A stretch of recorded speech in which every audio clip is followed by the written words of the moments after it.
Hey, you guys, thank you for being here. This is going to be for people who just got your Quest 3 for Christmas. Congratulations, I'm so happy for you. But if you're uninitiated, there's some things you'll want to know, some tips and tricks, things to make it more comfortable, things to give you a better experience, and some of it's not too expensive. I'm going to go over all of this and more. You're watching Bringhurst VR.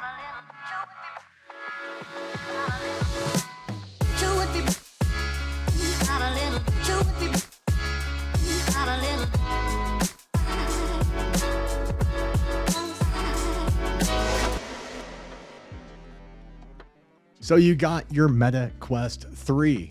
Look at this thing. Look how uncomfortable it is. I don't care if you can deal with it for an hour. Dealing with it is not the name of the game. You want comfort. And so we're going to go into a couple different options. Right away, I'm telling you, take that thing off. It's no good. Meta doesn't ship with headphones. They ship with the bare bones jock strap, and it's a terrible experience. And you deserve better. So right off the bat, pop that thing off. You don't want it. Get this thing out of there. And now it's naked. So the Quest 3 all by itself gives you between an hour and a half to 2 hours. It varies on what you're doing, what you're playing. If you're using Passthrough and AR, there's more to talk about as far as battery life. But if you're okay with that, then you have a few options at your disposal. If you're not okay with that and you feel like you need more battery life, I have some solutions for you. Let's begin with this. If you're okay with that battery life, but you would like to make use of a dock, then the most affordable and practical way to go is the Kiwi dock. Now, you should know, full transparency here, I have an affiliate link down below, but this is not my favorite solution. And I'm honestly sharing it because it is the most inexpensive, as of yet, solution for a docking system. And this is coming from the perspective of somebody who doesn't need an integrated battery to give you extra battery life. I've talked about it previously. This dock plugs in and it's got this RGB grid across it. The downside of this is that if you plan on using any other battery strap, you'll have to unplug it from the headset to make this work. The Bobo VR, for instance, if you want to use that on this, you can't simultaneously charge your headset and the third-party battery head strap as well. If you want to do that, there's only one solution. If you're using this, you have to get the Kiwi battery head strap. Perhaps I didn't touch on it enough in my previous video. I was kind of blown away by how well they work together, that really going into detail about how well do these other head straps work with it left something to be desired. You have to use the Kiwi head strap with the Kiwi dock if you're looking for a battery head strap solution. That said, if you're not using the third-party battery, this dock will charge regardless of the head strap that you're using just fine. It's only when you have an integrated battery that there are problems. Now, if you have a battery head strap and it's your favorite, the Bobo VR, for instance, and it's on. Now, this is my favorite head strap, but this will not work on the Kiwi dock. Mainly because you'll notice that once you put it on, the adapter they share that they give you with this docking system, you'd have to plug in here and it's got a metallic thing that clips onto that. Well, if you want to use that and the Bobo VR, you'd have to unplug that, put in the adapter, and then what's the point? So again, this dock is great if you're using the Kiwi battery head strap or any head strap that doesn't have an integrated battery on the back. And now that that's out of the way, I want to touch on this real quick. The Bobo VR head strap, you'll notice that I have these headphones on, which are from the Vive Cosmos. There are the Vive Deluxe audio strap headphones, but they connect in a different way. And if you want to attach those to the Meta Quest 3, it's possible, but you're talking about some heavy modifications, and it's not worth most people's time. The Vive Cosmos headphones are easily attachable. They require very little modification. I'll link a video down below describing what it was I did and how I got them on. The problem is that they're not easily found. There's 1 or 2 pairs on eBay right now that I can find, but outside of that, I have no idea. So it's not terribly helpful telling you go get those when I can't tell you where to get them. Usually something like iFixit would have them, but as of the posting of this video, they don't. So far, we've talked about the cheapest docking solution. Next tier up is the Meta official dock. Now that thing is $130 compared to the Kiwi dock, which is, it varies. Right now it's on sale. Last I checked, it was $69.99. It was originally $59. and it varies, but it's roughly half the price of the Meta Quest 3 charging dock. Now, the pros of the Meta Quest 3 charging dock are that it makes use of these prongs on the bottom, so it doesn't require a third-party adapter, and it lets you charge the controllers wirelessly, so you just drop them on. I find it very useful. I think it's a great solution, but it is wildly overpriced. Having said that, with that dock, you can use any battery head strap that you want, and while some battery head straps require you to physically plug a USB-C device into the battery itself, which I don't recommend. I went on a rant last time and I got crap for it, but it is where I'm coming from. The only solution, if you're not going to use the Kiwi Design charging dock with their battery head strap, all there is that I can tell so far is the Bobo VR head strap. With it, you can get a charging dock for their batteries, which connect, charge all on their own, and then you simply drop it on. It's an incredibly useful solution. You can charge the headset and the batteries separately on their own docks, and it doesn't require you to unplug anything. It's super convenient, and this is the Bobo VR M2. The M3 is officially designed for the Meta Quest 3. Get it if you can get it, but if you can't get it, the Bobo VR M2 works just fine, provided you get a conversion kit on Etsy or elsewhere. I'll put some links in the description for that as well. The bottom line of this chapter, don't use the stock head strap. Get away from it. Get a charging dock, whether it's the Kiwi Design or the Meta Quest 3 version. It's not necessary, but for comfort, for quality of experience, I highly recommend it. Another reason to consider the Bobo VR head strap is because of the way it positions on your head. The stock Quest 3 strap is uncomfortable for a few reasons. One, because it slaps it straight against your face, and not lighter, but it's supposed to be more comfortable because it's not as wide and it doesn't hang as far off your face. It's still pressed against your head and it can be a little uncomfortable at times, never mind the back part that is just a nightmare. Bury this in the ground next to your dog's excrement, it's terrible. And the pros of something like the Bobo VR are that it's got this halo strap that puts all the weight on your forehead, so that it really is just, this is floating in front of your face. It's a comfortable experience and you can adjust it as needed. It's perfect. It's the perfect solution. And I have to say this, I am in talks with somebody about sending me another Quest 3 dock that really resembles the Meta Quest 3 official dock, which means it's going to be making use of the prongs and I assume, the wireless charging. So that's something we want to look forward to. And so I hope that you guys will subscribe. Please stick around, because if these solutions aren't really appealing to you, there may be something coming down the line that is less expensive and that does the same thing as the official Meta Quest 3 dock. Moving on. Next up, we're going to talk about the controllers. The controllers all by themselves, they come with this loop that attaches on the bottom so you can put it around your wrist.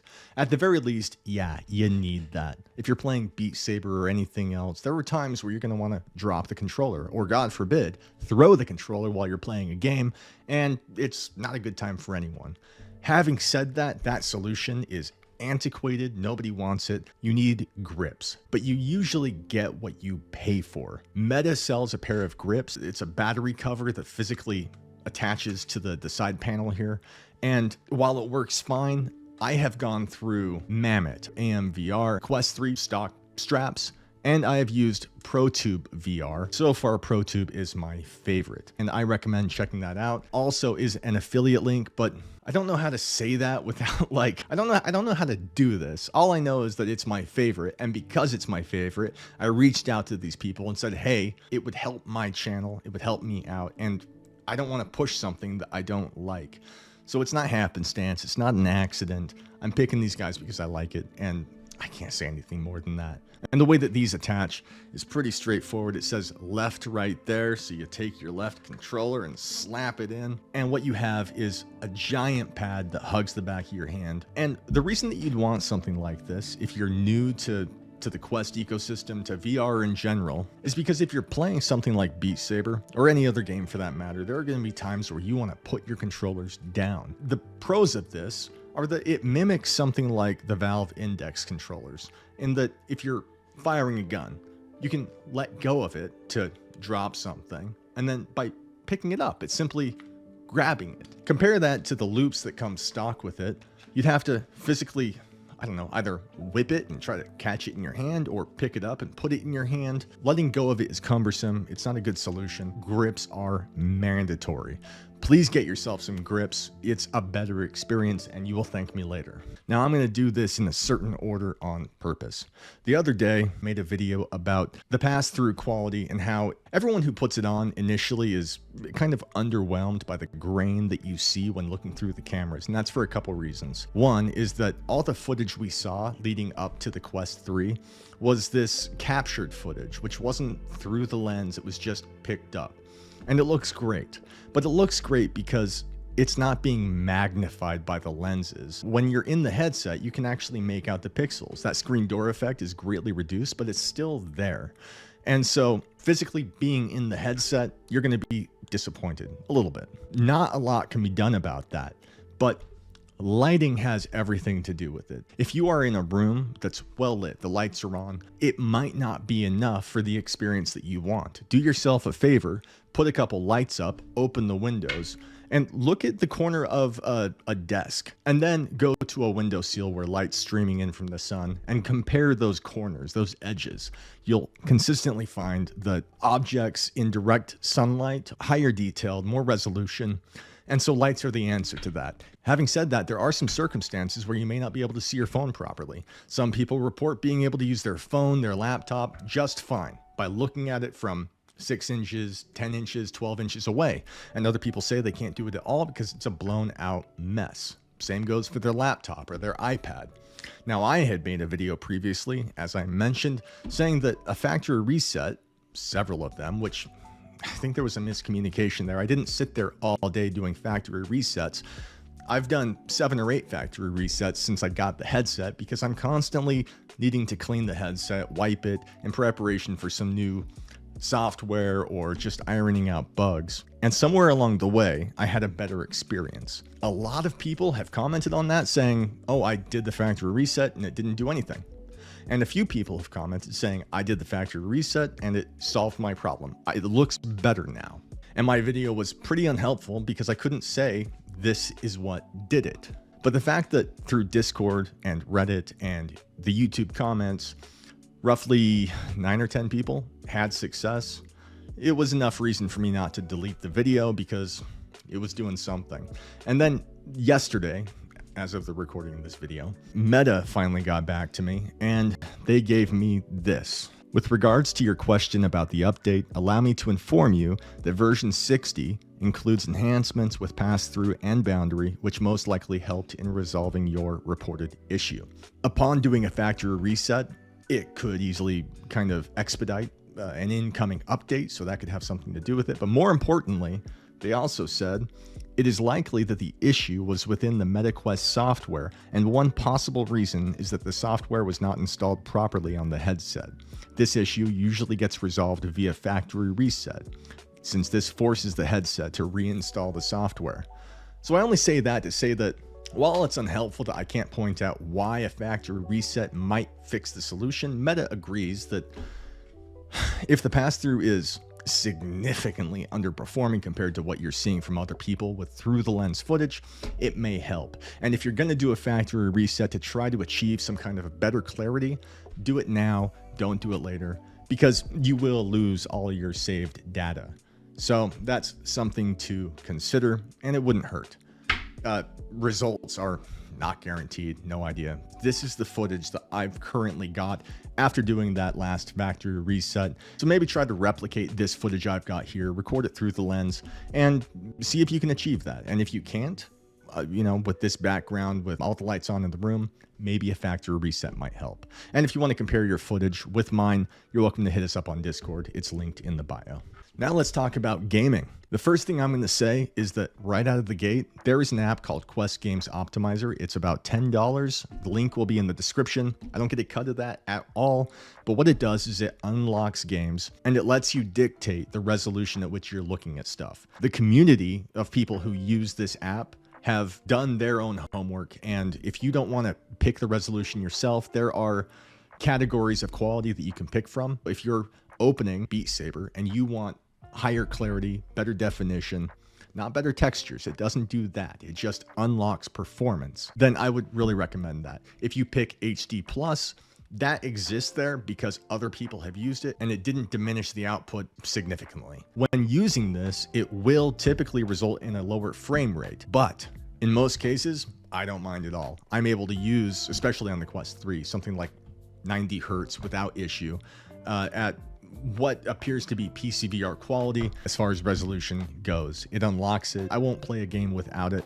ever, mainly because I'm mostly PCVR, and coming to the standalone Quest 3, I gotta have that higher resolution. If you think it looks good all by itself, please download it because it's a better experience. You need it. And as far as games go, games are often not free on the Quest store, but there is something called App Lab. There is something called SideQuest. Links to both of these will be in the description, and I suggest that you check them out because what you've got there through both of these platforms are access to either new games that haven't yet hit the store or games that are in beta and they would love for you to play, to give your feedback. It's just a place for you to get what is often free games, and a lot of them right now are under the radar.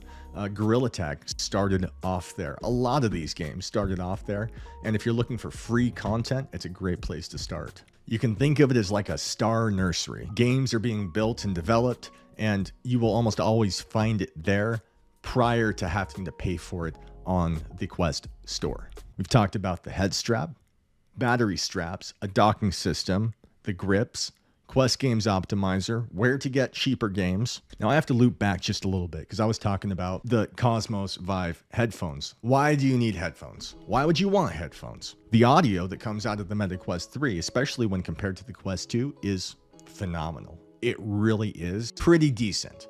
There's no bass to speak of, but it sounds good, it's loud, and the directional properties of it shouldn't be understated. It's good, but it's loud. And so if you're playing in a household with other people, if someone's trying to sleep, or if you want, like I refuse to play like Beat Saber or Synth Riders with the stock audio. I can't do it. I gotta have some modicum of bass. I have to. And so that's where the headphones come in. Do you need headphones? No, you don't, but I really recommend it if you're into games like Beat Saber, or if you're in a place that is loud or that wants it to be quiet and you're loud. Now, if you don't want to go the route of modifying your headset and adding something to the side, a pair of normal headphones will work just fine, provided you go to Amazon and spend a few bucks on a 6-inch cable. I don't have any links for that. I'm sorry. I will, however, link the Vive Cosmos headphones from eBay, provided they're still around, so that at least 1 or 2 lucky people will land them. Something else that might interest you, if you're a fan of golf. I've made several videos on golf accessories. Why would you want that? Well, because it's more realistic. I have found that playing golf with just the controllers, kind of hold it like this, it's so light. I don't know if you care about golf, but it's a lot of fun in VR. And if you're going to go that route, there's a couple different things. I had talked about the Sandlaki golf stock. I've talked about the Yezro golf club. I'll link those videos as well if you're interested. But I have a new one from Deadeye VR that we're going to unbox right now. This will be the third golf club that I've reviewed, and I thought, what better time than right now when talking about Quest 3 accessories. Let's get into it. Yeah. Is a pretty enormous, pretty big golf club. Let's compare this to the Yezro because this is the other long one I've got. It's almost twice as long, which contributes to the sense of realism. The way that this connects, unlike the Yezro, which has this twist system here, sliding in the controller, then you tighten it. The Deadeye VR, on the other hand, slides in. You just push. I could swing this as hard as I want. Tracking has been great. So these guys are kind enough to provide these adhesive strips that you're supposed to put into the cup of the club. The more strips you put in, the harder it is to wedge it in, and it stays, and I haven't had any issues with that myself.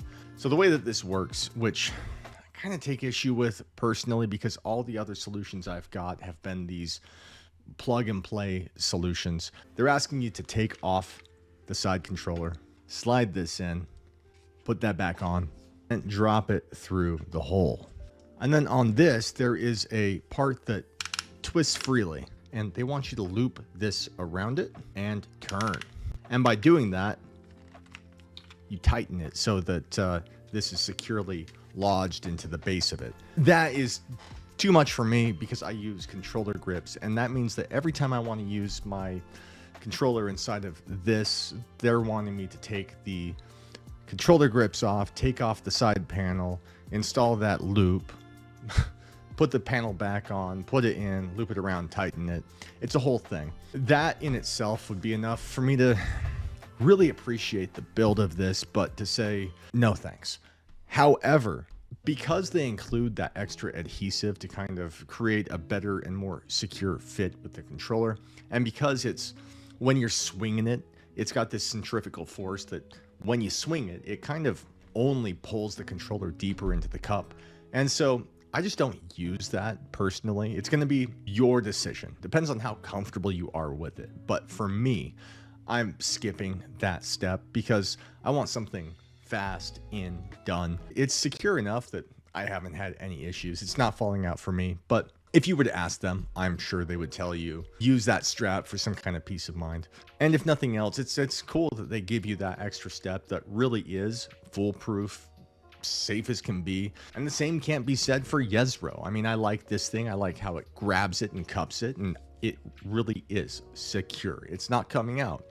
But they don't offer any kind of a solution, as far as I can tell, backup solution to make sure it doesn't come off. With this, I love the weight. I love the length. It's pretty cool. It feels like you're holding a real golf club inside of VR. And because the controller is not upside down, it's not going to fall out all by itself. That's my opinion. That's how I'm feeling about it. You can take this off, and inside of it, you've got all those weights. You can choose how heavy this thing is, and then once you've taken out or added to it, I had 9 or 10 people reach out to me saying, try the Deadeye VR. I can tell you that playing this inside of Golf Plus and Walkabout Mini Golf feels extremely realistic because of how long it is and how heavy the base is. It's so long that it does cause problems if you're playing in like a small place. So you'll need to take that into account. So in conclusion, if money is no object and you want the best accessories for the MetaQuest 3, you can't go wrong with the Bobo VR M3 or M2 with the conversion kit. You can't go wrong with the MetaQuest 3 charging dock. You can't go wrong with the Vive Cosmos headphones. The $10 Quest Games Optimizer is a necessity. And if you found this video helpful, I hope that you'll subscribe. I hope that you'll like this video because it really helps with the algorithm when that happens.